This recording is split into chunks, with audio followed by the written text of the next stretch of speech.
Boostez vos connaissances avec Cooper. Tous les livres que vous devez avoir lus, résumés en 20 minutes. Vous écoutez l'audiocoupe du livre L'art de la guerre, écrit par Sun Tzu et résumé par Sébastien Violante. En lisant ce résumé, vous découvrirez pourquoi Sun Tzu a révolutionné la stratégie militaire chinoise au VIe siècle avant Jésus-Christ. Tout au long de ces 13 chapitres, il prodigue au général de précieux conseils pour conduire son armée, utiliser le terrain et anticiper les mouvements de son adversaire. Vous découvrirez aussi que le maître mot de la doctrine de Sun Tzu est la duperie ou l'art de tromper l'adversaire pour mieux l'anéantir. Pour Sun Tzu, la guerre est trop destructrice pour pouvoir être confiée à n'importe qui, et même si le souverain guide le pays vers l'affrontement, c'est au général et à lui seul que revient le soin de mener ses troupes. Sun Tzu n'a écrit qu'une œuvre de stratégie et pourtant, celle-ci demeure encore aujourd'hui une référence étudiée dans de nombreuses écoles militaires à travers le monde. Les conseils prodigués par cet expert de la guerre sont aux antipodes de certaines stratégies mises en place par les nations européennes, par exemple pendant le premier conflit mondial. L'art de la guerre prône la duperie, l'évitement de l'affrontement et la ruse, des conseils suivis par les combattants du Viet Minh et du Viet Cong et qui ont donné du fil à retordre aux armées occidentales.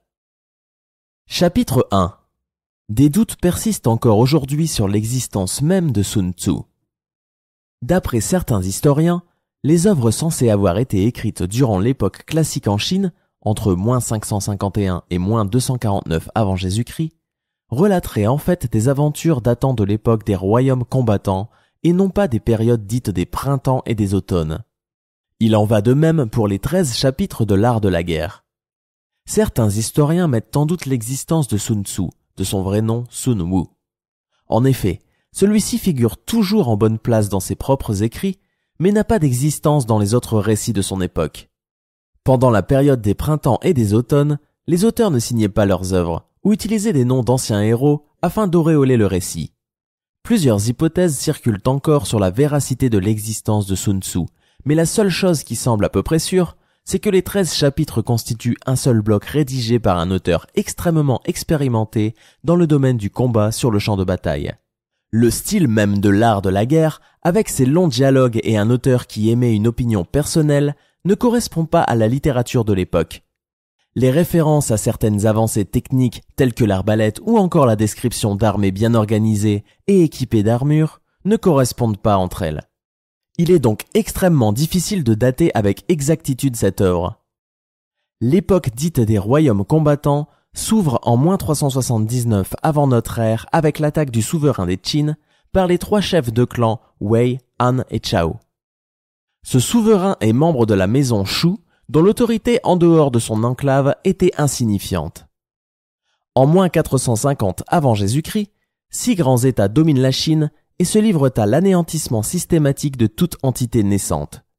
Ces guerres durent 227 ans. Même si parfois des périodes de pause sont nécessaires pour que les armées se reconstituent, la période allant de -450 à -300 est particulièrement meurtrière. Certains, comme le philosophe Moti, s'insurgent contre ces infamies. Pourtant, les monarques de cette époque n'ont absolument rien de barbare, bien au contraire. Ils entretiennent des cours érudites et des marchés florissants, contrastant ainsi avec la masse silencieuse des paysans, bien moins lotis, qui subissent un code pénal particulièrement sévère. L'époque est propice à faire la guerre comme s'il s'agissait d'une occupation pour des généraux perfides et des ministres faciles à acheter. Les règles diplomatiques n'existent pas, il faut ruser, tromper, soudoyer. Les souverains s'en remettent à d'érudits conseillers itinérants qui leur indiquent la marche à suivre à grand renfort de théories fumeuses. Selon les résultats, ces conseillers peuvent obtenir des places de choix dans l'appareil politique, ou finir sciés en deux. La guerre est donc à cette époque un outil de pouvoir que les souverains doivent absolument maîtriser. Pour ce faire, ils ont besoin de combiner stratégie et tactique, mais également de disposer de doctrines pratiques. Les 13 chapitres constituent le premier outil en ce sens. Chapitre 2. Sun Tzu a révolutionné la doctrine militaire et s'est érigé en tacticien de référence. Jusqu'à -500, la guerre en Chine répond à un protocole particulier. Il est par exemple interdit de combattre durant les périodes de récolte ou de poursuivre un ennemi blessé. On peut s'abstenir de piller les villages et la duperie n'a pas encore sa place entre les parties. Le combat est mené par le souverain à la tête d'une armée dont chaque composante est dirigée par un membre de l'aristocratie. L'armée est privée et ses rangs proviennent de différents fiefs qui fournissent des combattants, des chevaux et des chars. Sur les chars, on place des nobles alors que les paysans devenus combattants se trouvent autour, peu protégés et munis d'armes rudimentaires. À la faveur de l'effondrement du système féodal, les armées deviennent quasi professionnelles. La conscription permet de fournir des contingents de combattants aguerris, disciplinés et loyaux. La saison de la guerre n'est plus limitée et des troupes légères sont capables d'intervenir n'importe où et n'importe quand. Les soldats se spécialisent, ils sont récompensés pour leur bravoure et montent en grade. Les équipements se sont largement améliorés. De puissantes arbalètes, des lances, des arcs, des haches acérées équipent les hommes. Chaque Chinois est rompu aux techniques de combat et même à celles de défense d'une ville en état de siège. Les 13 chapitres débutent par l'explication de la doctrine de Sun Tzu. La guerre est un acte important pour un État qui ne peut souffrir de légèreté et d'amateurisme. Elle doit être préparée et permettre à la force morale et aux facultés intellectuelles de l'homme de s'exprimer. C'est bien la duperie qui est le maître mot de l'art de la guerre. Le vrai général n'est pas le plus valeureux, mais celui qui sait tromper son ennemi en attaquant si rapidement qu'il surprend tout le monde, en se repliant pour mieux attirer son adversaire dans un piège, en évitant les postures statiques. C'est un savant mélange entre la force normale, le Cheng, et la force indirecte, le Qi. Toute attaque doit être menée en combinant ces deux armes, mais seulement si la victoire est certaine. Sun Tzu a influencé des souverains tels que Mao Tse-tung, qui a eu l'occasion d'appliquer ses préceptes contre Chiang Kai-shek lorsqu'il prend les commandes de la toute jeune armée rouge. À force de méthode, de persévérance et ne reculant jamais, les rouges entameront la longue marche. Mao martèle que la victoire contre les Japonais s'est faite par un évitement systématique des positions statiques de son armée. Il prône, comme son mentor, la nécessité de battre en retraite dès que l'ennemi résiste afin de mieux l'attirer dans ses filets. Attaque et retraite sont complémentaires. Comme Sun Tzu encore, Mao insiste sur l'intérêt de frapper psychologiquement l'ennemi avant toute confrontation. Chapitre 3. La conduite de l'armée conditionne le résultat de la guerre. Pour Sun Tzu, la guerre est une affaire trop sérieuse et les armes trop destructrices pour que l'on s'y engage sans réflexion et sans en connaître les rudiments. Il existe selon lui 5 facteurs fondamentaux: l'influence morale, les conditions météorologiques, le terrain, le commandement et la doctrine. L'influence morale permet d'être certain que le peuple, engagé dans un conflit, soutiendra son dirigeant et ira jusqu'à donner sa vie pour lui.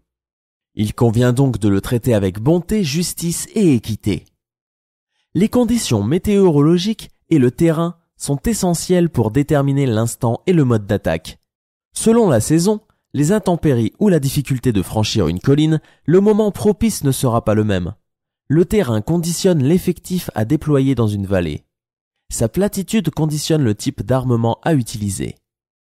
En termes de commandement, le général à sa tête de son armée doit être courageux pour oser les bons choix, équitable pour maintenir l'adhésion de ses troupes, mais également clairvoyant, afin de s'adapter rapidement aux changements de stratégie.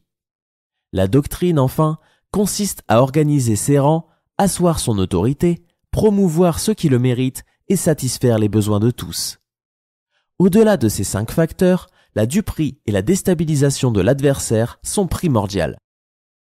Il faut s'efforcer de le maintenir constamment en action afin de le fatiguer et l'attaquer lorsqu'il baisse la garde, comme dans l'exemple de Lin Qing de la dynastie Tang.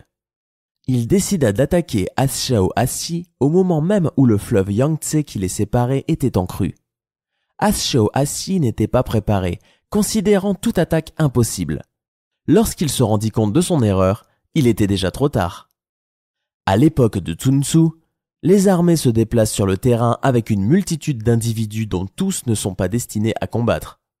On compte en général un ratio d'un combattant pour 3 hommes de soutien. Un char transporte 3 officiers cuirassés autour desquels gravitent 72 fantassins ainsi qu'une multitude de serviteurs, de palefreniers, cuisiniers, ramasseurs de bois, d'eau, etc. Étant donné ces effectifs, il est important de tendre vers une victoire rapide au